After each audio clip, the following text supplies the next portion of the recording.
5 minutes summary of the story House of Flame and Shadow. House of Flame and Shadow continues the high-stakes fantasy of Crescent City with Bryce Quinlan, a half-human, half-fae starborn heir, at the heart of a desperate fight for the survival of her world. After the events of the previous book, Bryce and her allies have awakened forces that could destroy or save everything on her home world of Midgard, now under threat by the tyrannical Asteri, an ancient, parasitic conqueror race. At the opening of the story, Bryce Quinlan doesn't know where she is or how to get back home. A last-ditch attempt to portal to the demon world Hell instead lands her in an unfamiliar realm, the original world of the Fae, known as Prythian. There, she's captured and interrogated by powerful Fae leaders including Azrael of the Night Court and Rhysand's Inner Circle. They question her origins, her mysterious star-shaped tattoo, and why she has traversed worlds.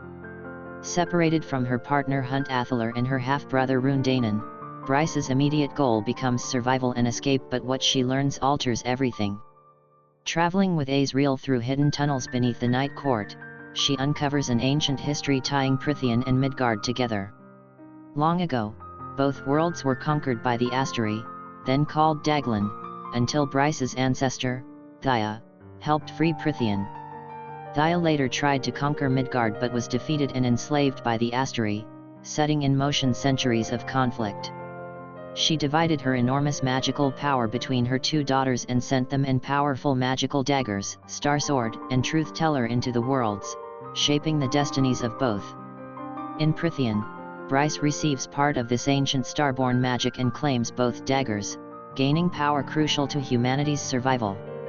But even as she negotiates alliances and uncovers hidden truths, Midgard burns. Back home, Hunt and Rune have been captured and tortured by the Asteri, stripped of their freedom and power.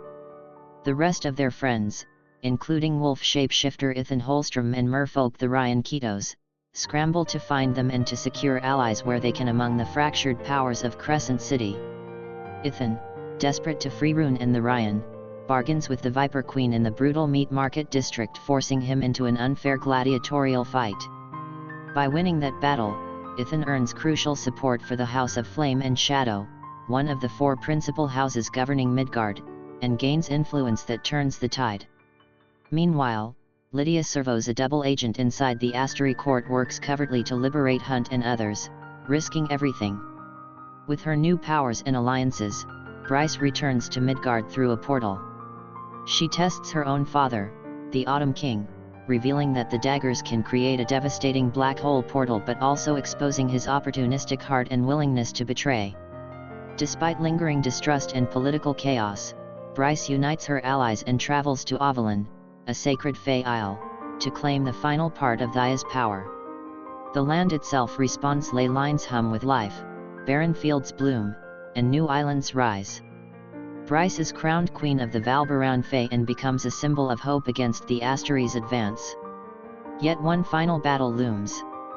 The Asteri attack the human district of Asphodel Meadows and threaten to suffocate Midgard's magic forever by feeding on its first light core, the source of power shared by all magical beings. Ethan and his allies devise a desperate plan. Bryce must destroy the first light core itself.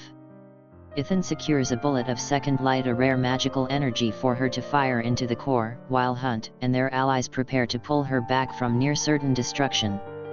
In a spectacular climax, Bryce opens a portal to Hell with the support of its armies and charges herself with unimaginable power. She fires the bullet into the core, triggering its collapse and consuming the Asteri in a massive black hole. Hunt, braving impossible odds, dives through the swirling void and pulls Bryce back to Midgard just before the portal seals. Believed dead from lack of oxygen, Bryce is revived only by Gisabaroga's selfless sacrifice, transferring her immortality to Bryce at the moment of death. With the Asteri defeated and magic restored, Bryce reshapes her world. She abolishes the old Fae monarchy, establishes a democratic senate, and transforms royal estates into orphanages. Her friends find peace and purpose. Rune and Lydia settle together with her sons. Ethan leads the wolves with honor and newfound power. The Ryan seeks new horizons. Scientists begin harnessing new power sources, while Crescent City, scarred but free, rebuilds. In the end, Bryce Quinlan's journey from a stranded half-fae to a leader capable of uniting worlds reshapes not just Midgard's future, but its very definition of power, sacrifice, and hope.